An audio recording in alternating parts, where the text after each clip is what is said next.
नमस्कार दोस्तों, मैं हूं राहुल। आपका बहुत बहुत स्वागत है नमो टेक्नीशियन फिटर मास्टर की एक और नए वीडियो में। दोस्तों आज हम लोग कटिंग टूल प्रॉपर्टीज़ के बारे में जानने वाले हैं।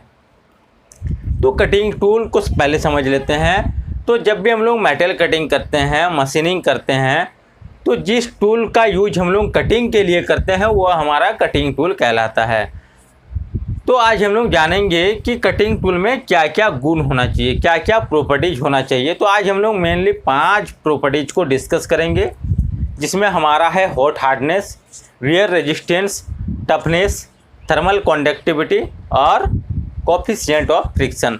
तो एक एक प्रॉपर्टीज को हम लोग पूरा डिटेल्स में जानेंगे, ठीक है। तो आप लोगों को पता होगा जो हमारा मशीनिंग होता है, मेटल कटिंग जो होता है, वो हमारा इसके ऊपर भी डिपेंड करता है, कटिंग टूल के प्रॉपर्टीज़ के ऊपर भी डिपेंड करता है, कटिंग टूल के मटेरियल के ऊपर भी डिपेंड करता है, और जो कटिंग टूल का जियोमेट्री होता है उसके ऊपर भी डिपेंड करता है। आप लोगों ने बेक रेक एंगल ये सब पढ़ा होगा।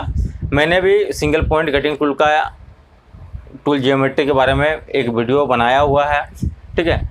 तो 3 चीज़ के ऊपर हमारा कटिंग प्रोसेस डिपेंड करता है, cutting tool properties, cutting tool material और टूल जियोमेट्री। तो आज हम लोग पढ़ेंगे कटिंग टूल प्रॉपर्टीज।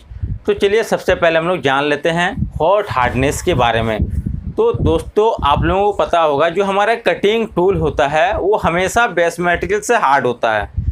अगर हमारा कटिंग टूल बेस मटेरियल से हार्ड नहीं होगा तो क्या उसमें मेटल कटिंग हो पाएगा, क्या उसमें कटिंग संभव है? तो जो हमारा कटिंग टूल होता है उसमें हार्डनेस ज़्यादा होता है बेस मटेरियल के कंपैरिजन से, ठीक है। अब हम लोग जानेंगे हॉट हार्डनेस के बारे में। तो हॉट हार्डनेस क्या होता है? हॉट हार्डनेस, हॉट हार्डनेस का मतलब है जब हमारा कटिंग प्रोसेस होता है, कटिंग प्रोसेस के दौरान हीट जनरेट होता है, कटिंग टूल हमारा गर्म होता है, तो जिस टेम्परेचर तक वो अपना शेप एंड साइज को बना के रखता है, या जिस टेम्परेचर तक वो अपना हार्डनेस को रिटेन कर पाता है, या जिस टेम्परेचर तक वो टेम्परेचर को सह सकता है, वो हमारा क्या हो जाएगा? हॉट हार्डनेस टेम्परेचर, ठीक है। तो मैक्सिमम टेम्परेचर जहां वो अपना हार्डनेस को रिटेन कर पाया वो हमारा क्या हो जाएगा? वो हमारा हो जाएगा हॉट हार्डनेस, ठीक है। तो इसको हम लोग किस तरह से डिफाइन कर सकते हैं? It is the ability of the cutting tool to withstand high temperature, ठीक है। It is ability of the cutting tool to withstand high temperature. तो मैक्सिमम किस टेम्परेचर पर वो अपना हार्डनेस को रिटेन कर पाया, ठीक है। तो आप लोगों को पता होगा जब टेम्परेचर बढ़ता है, टेम्परेचर जब बढ़ता है तो हार्डनेस घटता है, ठीक है। तो मान लीजिए जो हमारा हाई कार्बन स्टील का टूल होता है उसका हॉट हार्डनेस टेम्परेचर होता है 250 डिग्री सेल्सियस, यानी 250 डिग्री सेल्सियस तक वो अपना हार्डनेस को रिटेन कर पाएगा, सह पाएगा। जैसे 250 डिग्री सेल्सियस से टेम्परेचर ज़्यादा हो जाएगा तो उसके शेप एंड साइज में चेंजेज आ जाएंगे, कटिंग टूल हमारा ख़राब हो जाएगा, उसमें उसके शेप एंड साइज में चेंज हो सकता है, वो मेल्ट भी हो सकता है। तो ये होता है हॉट हार्डनेस, क्लियर। अब हम लोग जानेंगे वियर रेजिस्टेंस। तो वियर क्या होता है? वियर होता है कटिंग टूल का ख़राब होना, कटिंग टूल से मटेरियल का लॉस होना, तो ये होता है वियर, ठीक है। तो जो हमारा कटिंग टूल होगा उसमें एबिलिटी होना चाहिए कि वो वियर को रेजिस्ट करे, यानी आप जो हम लोगों ने पढ़ा था सिंगल पॉइंट कटिंग टूल में, हम लोगों ने पढ़ा था फ्लैंक वेयर, क्रेटर वेयर। तो ज़्यादातर क्या होता है? फ्रिक्शन के कारण हमारा वियर होता है, ठीक है। और भी बहुत सारा रीज़न है वियर होने का। तो ज़्यादातर एब्राजन के कारण यानी फ्रिक्शन के कारण वियर होता है। तो जो हमारा कटिंग टूल होगा उसमें एबिलिटी होना चाहिए कि एब्राजन को रेजिस्ट करे, वियर को रेजिस्ट करे, ठीक है। नेक्स्ट हमारा क्या है? Wear resistance. अब हम लोग जानेंगे टफनेस।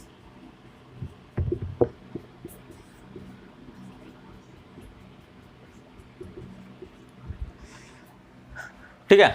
अब हम लोग जानेंगे टफनेस। तो जब हम लोग मेटल कटिंग करते हैं, ठीक है, तो जब हम लोग मेटल कटिंग करते हैं और जब हम लोग फीड देते हैं तब क्या होता है, कटिंग टूल के ऊपर लोड पड़ता है, ठीक है। और अगर हमारा मान लीजिए मशीन में वाइब्रेशन हो रहा हो तब भी हमारा कटिंग टूल में लोड पड़ता है। तो जो हमारा कटिंग टूल होगा इसमें ये एबिलिटी होना चाहिए जिससे वो शॉक को रेजिस्ट कर सके, जो इम्पैक्ट लोड पड़ेगा उसको रेजिस्ट कर सके। तो ये प्रॉपर्टी होना चाहिए हमारा कटिंग टूल में, ठीक है। तो इसको टफनेस कहा जाता है। कटिंग टूल में टफनेस होना चाहिए, जितना ज़्यादा टफनेस होगा उतना हमारा अच्छा से मशीनिंग हो पाएगा और टूल का लाइफ भी बढ़ेगा।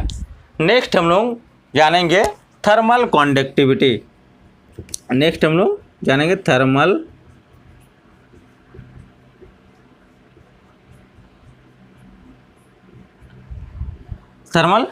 कॉन्डक्टिविटी। तो थर्मल कॉन्डक्टिविटी क्या है, देखिए, तो ये मटेरियल का एबिलिटी होता है जिससे ये हीट को कॉन्डक्ट कर सके, ठीक है। सपोज हम लोग कटिंग कर रहे हैं, ठीक है, हम लोग कटिंग कर रहे हैं, ये मान लीजिए इस तरह से ये हमारा चिप है, ठीक है, ये हमारा कटिंग टूल है और ये हमारा चिप रिमूव हो रहा है। तो जब हम लोग कटिंग करेंगे तो क्या होगा, हीट जनरेट होगा, ठीक है।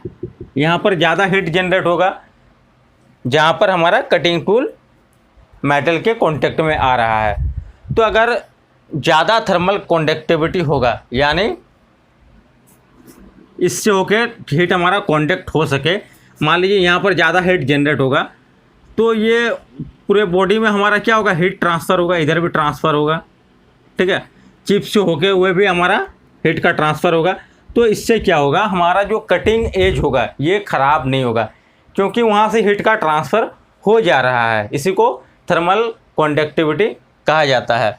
तो कटिंग टूल में अगर थर्मल कॉन्डक्टिविटी ज़्यादा होगा तो टूल लाइफ उसका ज़्यादा होगा। नेक्स्ट हम लोग जानेंगे coefficient of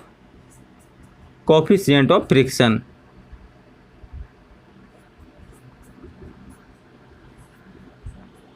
coefficient of friction क्या है,